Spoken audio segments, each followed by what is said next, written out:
আসসালামু আলাইকুম। আসুন আমরা পরিবারের সবাইকে নিয়ে 1 মিনিটের একটি হাদিস শুনি। আল্লাহুম্মা সাল্লি আলা মুহাম্মদ, আউযু বিল্লাহি মিনাশ শাইতানির রাজিম, বিসমিল্লাহির রহমানির রহিম। হযরত ওমর ইবনে খাত্তাব রাদিয়াল্লাহু তাআলা আনহু বলেন, আমি রাসূলুল্লাহ সাল্লাল্লাহু আলাইহি ওয়াসাল্লামকে ইরশাদ করিতে শুনিয়াছি, সমস্ত আমলের ভিত্তি নিয়তের উপরই, আর মানুষ উহাই পাইবে যাহা সে নিয়ত করিয়া থাকিবে।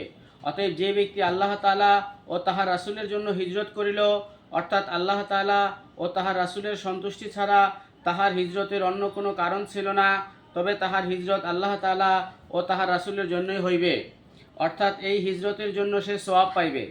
আর যে ব্যক্তি কোনো দুনিয়াবী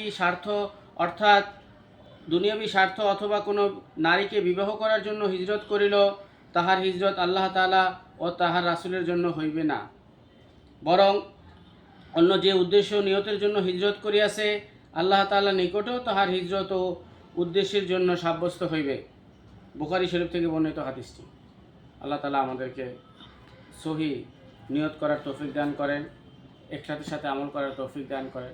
আসুন আমরা সৎ কাজে আদেশ ও অসৎ কাজে নিষেধ করি এবং কালামুল্লাহ থেকে একটি আয়াত হলেও তেলাওয়াত করি। আসসালামু আলাইকুম।